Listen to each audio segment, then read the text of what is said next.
Indian Work Association was founded in 1938 on 23rd December 1938 at Coventry. My involvement in the Indian Work Association is onward from 1958, after my arrival in this country, which I recorded before. Up to 1959, Indian Work Association existed in each town: Coventry, Wolverhampton, Leamington Spa, Southall, London, Reading, Leicester, and Birmingham. But there was no centralized body.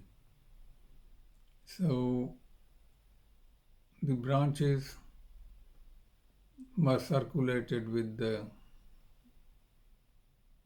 a plan to centralize the Indian Work Association into one body rather than separate. According to that plan, which was discussed in the branches, branches agreed to the plan. A conference for centralization was held in April 1959 at Holborn Library, High Street, London. It is High Street or High Holborn, London, WC1. It was a 2-day conference. Reports were read and discussion took place. On the second day, reports were adopted and a center committee was elected. Ratan Singh, he was elected as president. 3 general secretaries were elected: Ajit Singh Rai, Harbans Singh Rupra, and Avtar Singh Marba. The reason 3 elected, it was a compromise between 3 factions to accommodate 3 factions into the general secretaryship. There were other officers: senior vice president, treasurer, national organizer, and center committee members. I was elected as a member of the center committee in 1959. The most urgent task in 1959, one I recorded regarding the passport availability to the Indians who were in this country. The second was the immigration control bill was proposed by the Conservative Party to control the immigration from Commonwealth countries, excluding Australia, New Zealand, South Africa, and Canada. And from South Africa, because of apartheid, all black citizens of South Africa were excluded. So that was the immediate task, to oppose the bill which was proposed late 1959. Before we go on, what actually led to the original formation in 1938 of the IWA? Bhushan sent you a WhatsApp mail. Did you get it or not? Don't think so. I will send it to you. Right. I wrote that the whole background of the formation of the Indian Work Association, which was published in a Ghadr Party Centenary Subnaya, and my report is on the back page. You can read it, but I briefly mentioned that. The background to the Indian Work Association being found in 1938. In the USA, Ghadr Party existed from 1913. It was founded in 1913, but the activities were of the Ghadr Party before that.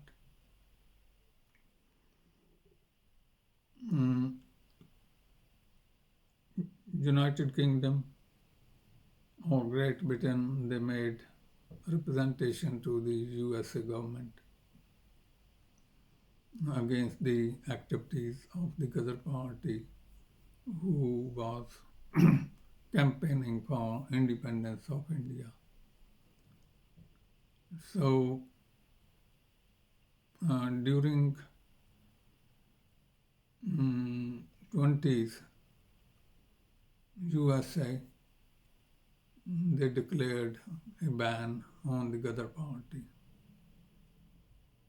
and so its activities were banned, but underground activities continued. And they continued with the underground activities and tried to establish Ghadr Party Center in France and Paris. France was not a colonial country for India, other than a small piece of land south of India. So it was not a good idea. It was the Ghadr Party of India to establish Indian Work Association in Britain with the help of the Communist Party of Great Britain. A comrade, Charan Singh Chima, who lived in Huddersfield, he was given a letter by the Ghadr Party to bring. He returned from here, he came back here, and he gave that letter to Communist Party of Great Britain in London. And they, in 1938,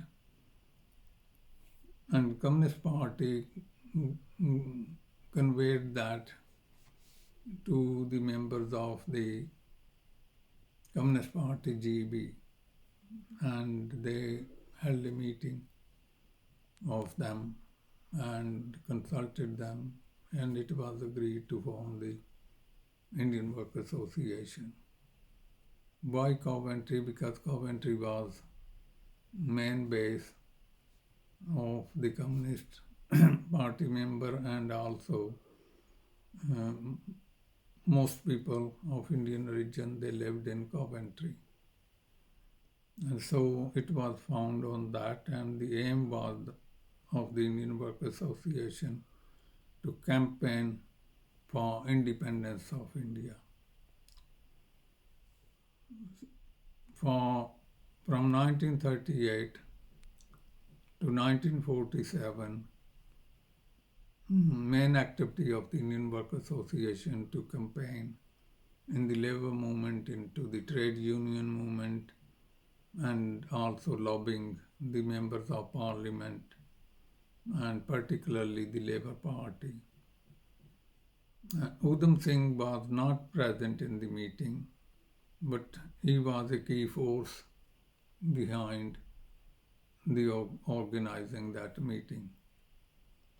He was a member of the Ghadr Party from USA when he was in USA. So activities from 38 to 1947 directed regarding campaigning for achieving independence and cooperation with the India League which was in London, and Krishna Menon and some other prominent barristers, they were in the India League. So joint activities were held. And Krishna Menon was also the junior defense barrister to defend Udham Singh in his case. After 1947,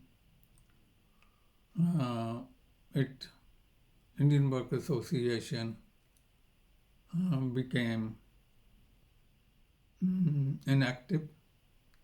That independence was achieved as more migrants start arriving to the United Kingdom, and the first Indian Work Association after 47 became active in Coventry. From the members who were members before 1947 to address the problems of the Indians and to address the problem of racism. And from Coventry, the branches Wolverhampton, Leamington Spa, Southall, London branch was in existence before. So that is brief background of the Indian Work Association. I continue with the centralization of the Indian Work Association. The membership fee was agreed 10 shillings per member for 2 years. Any Indian or person of Indian origin over the age of 16 was eligible to become a member who accept the aims and objectives of the Indian Work Association. And in those days, two key aims were: one, to campaign for the Indian migrant to join the trade unions. The second was campaign against racialism and immigration control after 1959. You use the word racialism. I've noticed that in the 60s it was generally called racialism. Yeah. And in obviously the 70s, 80s, it started to become racism. Racism. Why the differences? I don't know. Just language.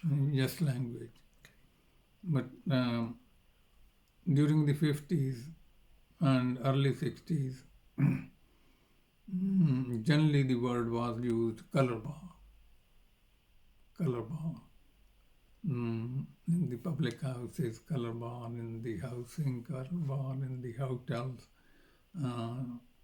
That was generally used. And in the late 60s, color bar became racism. That much I know. So, Indian Work Association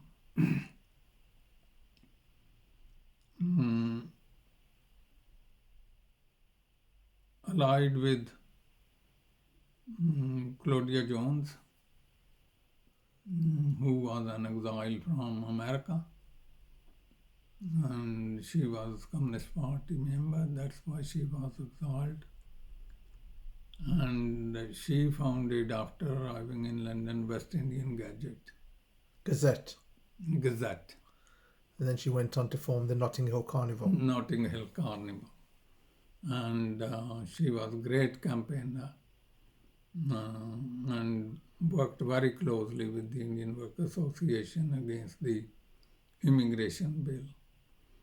The form of the campaign was lobby of the Parliament, lobby of local MPs, members of Parliament, public meetings held, to which Members of Parliament were invited. In 1962, a national demonstration was held in London.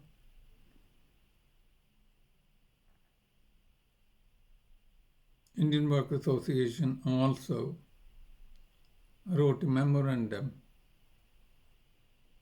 of about 40 pages. Dr. Tarambir, he drafted, rebutted all the allegations that the immigrants are responsible for bad housing, immigrants are responsible for lack of health services, immigrants are responsible for lower standard of education. So each allegation was rebutted in that memorandum. And we were living at Grantham Road that time. Dr. Tarambir, he typed on the typewriter on stencils, and from the stencils we bought a duplicate manual, and that pamphlet was cyclostyled at Grantham Road by me, Dr. Tarambir, Chaman Lal, Joshi, taking turn. I was working on nights, and I used to sleep after work, at work about 5 hours, finishing work, then sleeping there. And during time, coming back from work, sleep about 4-5 hours, and then starting on the machine, duplicating and stapling. It was the hand turning machine, wasn't hand it? turning machine. With a roller. Yeah. And then you put the stencil on the roller and you pressed it and inked it. Yeah. I remember it. Yeah. And we continued with that duplicator for many years. We also started, Indian Work Association, to publish a journal in Punjabi under the name of Mazdoor, worker. Again, cyclostyled, and different comrades wrote articles for that. We bought a Punjabi typewriter in India. Sound Sandhu's sister, when she came to England, she brought that typewriter with her, and stencils were made on Punjabi typewriter, duplicated staples, distribution. Mazdoor name was changed in 1965 into Namachanan. I think I have a photo of a title of the Namachanan here. I will give it to you. And that translates to? New light. And then Lalkar publication started in 1967. So that is a history of publication. It was Lalkar in Punjabi, but later in late 70s, it became bilingual, Punjabi and English. And later during the 80s, it became English only edition. Was there a connection with Belgium? The connection with the Belgium, because the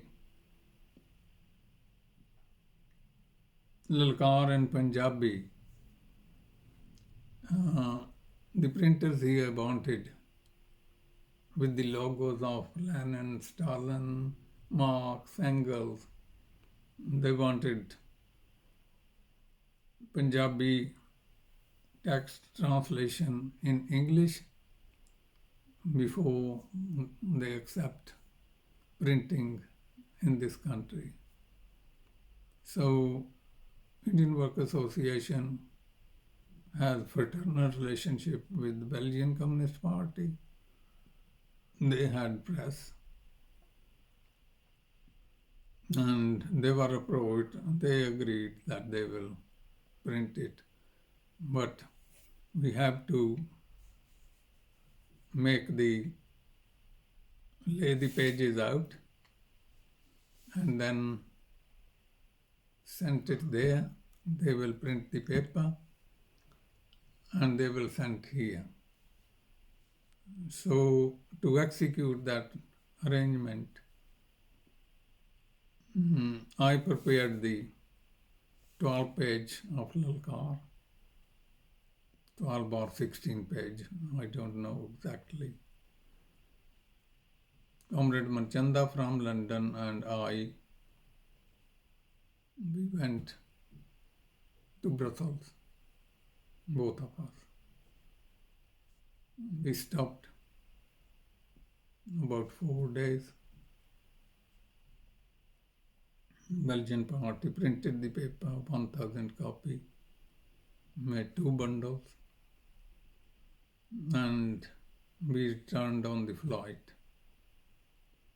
When I went, I and Manchanda, I took £200 with me. When we returned, both of us were stopped at the airport. And we were body searched, not together, but separately. And £180, 20 we spent. The hospitality was the Belgian party, but still. So we were questioned. We were questioned particularly that in 1967, under Wilson Labour government, one was allowed only to take £50 out of the country. And I was questioned, why did you take more money than 50? I didn't accept. I said I took £50 only.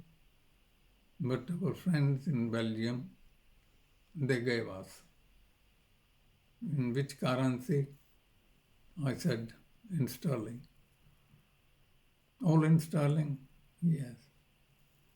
Did you change Belgian currency into sterling? I said no, I didn't. They changed it. So they did body search. Complete. Asked Manchanda and me to take our clothes off. But eventually they allowed us. And that was an ordeal. What happened to the publications? Publication was not confiscated. Was that because they couldn't read it? It was in Punjabi or? No, I'm sure they knew about it, what it is, and but they didn't put any restriction on the publication. So do you think you was pre-targeted? Yeah.